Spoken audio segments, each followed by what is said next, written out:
Hello guys and girls, welcome to Alwaysgamestv. I'm Nick Lambourne and today I will be reviewing the new viral management PC game, Plague Inc. Evolution.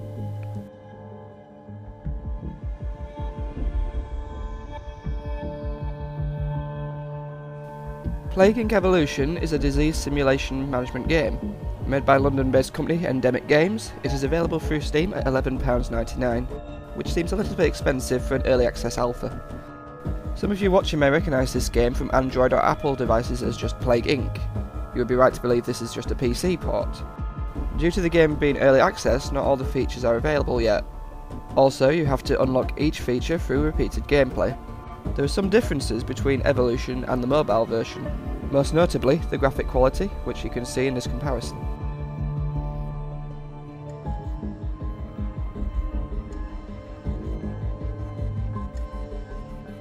Also, the animation and interface of the game has had a significant revamp from its humble app beginnings. There are some new features too.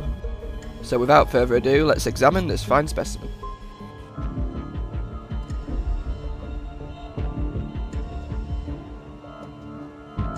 Okay, I would be lying if I said this game had no plot. It sort of has a story to it. The story is basically you are a new disease which has infected patient 0, your first victim. Depending on your choice on the main menu, you can be one of many kinds of diseases. Your only aim is to kill the entire human race by mutating, infecting, and spreading across the globe. Other diseases, such as the Neurax worm, give you the option of making the humans your slaves instead. While the game itself is thin on story, the gameplay makes up for this.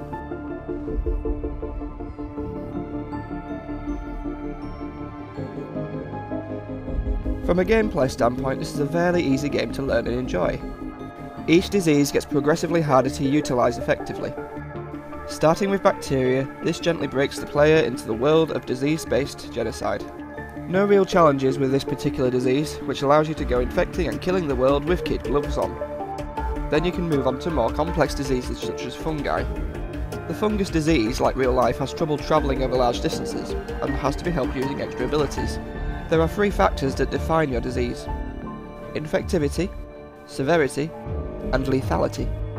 Infectivity defines how easily your disease spreads from person to person. Severity measures how dangerous your disease is.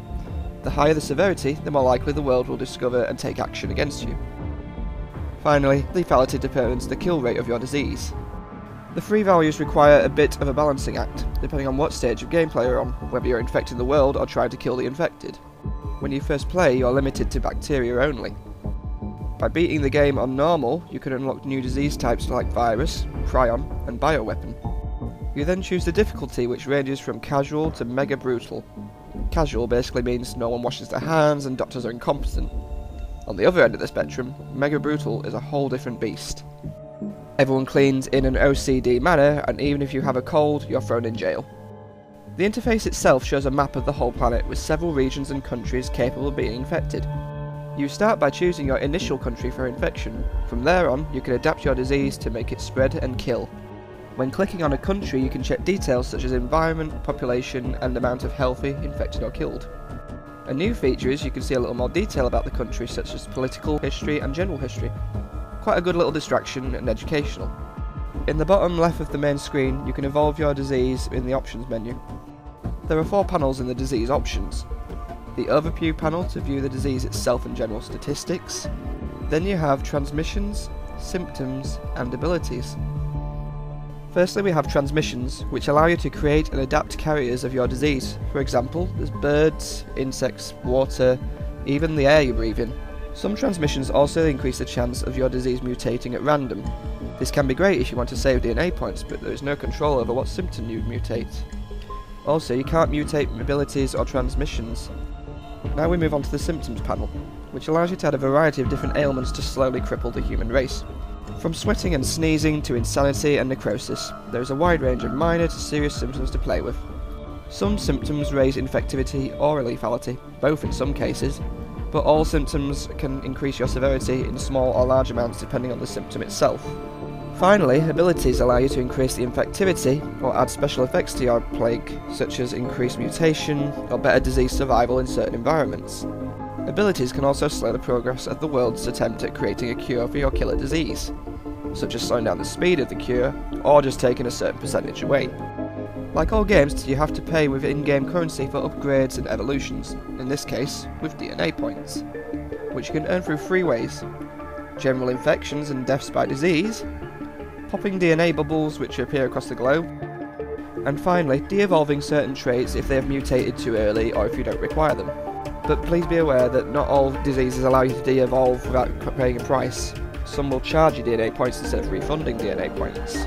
There is a separate interface for general game statistics. The interface includes the countries infected, if they are developing a cure, and if they have been destroyed by your disease. Charts displaying infection rates and severity can be found along with other information. Some of this information seems surplus to requirements for the game, and is better to review upon completion or, God forbid, failure of your game. Another little distraction for disease-based murder is the headlines that appear in the top left of the screen. You can get serious ones related to world affairs and the movements of your disease, while others make attempts at humour which tend to fall flat more often than not.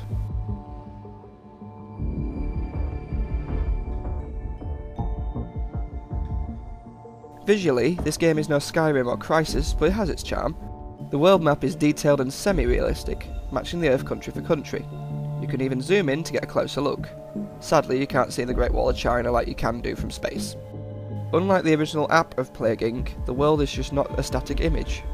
Cloud movements and sea currents are animated and can be seen on the map, which adds a nice little bit of detail to your environment and makes it feel more alive. The sight of planes and ships going across the planet is great, but when you zoom in, the detail does diminish a little. Seeing the jet streams and waves behind the planes and ships lends a little more detail to the vehicles. When countries become infected, small red blobs appear across the country, and become more concentrated when more people become infected. At a distance this effect looks great, but close up, the individual blobs don't have that same visual impact as they have at a distance.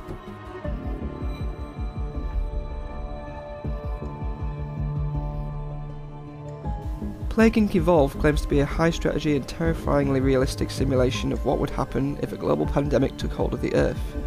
From what I have played and seen from this game, that statement holds true. This is a decent title that is good for a quick game that you can return to later. Anyone who has played the app version of the game will notice the differences, but may want to go through the tedious task of unlocking everything again. For new players, this is a great gaming experience with a challenging and fun concept, which will entertain you for hours on end. For what you get so far at £11.99, it is a little expensive, but as time goes by, more new features and diseases will become available, which will justify the high price tag. But if you can't wait for multiplayer and scenario missions to become available, the main game will still help while away the hours. Plague Inc. Evolved was released on the 20th of February 2014 for the PC via Steam. Thank you all for watching this review. Also a big thank you to Roger Knowles for allowing me to do this review for Alwaysgamestv. If you enjoyed this video, please like and subscribe. Also keep up to date with news and reviews by following on Twitter and on the website www.alwaysgamestv.com. I am Nick Lambourne, this was Alwaysgamestv, goodbye for now.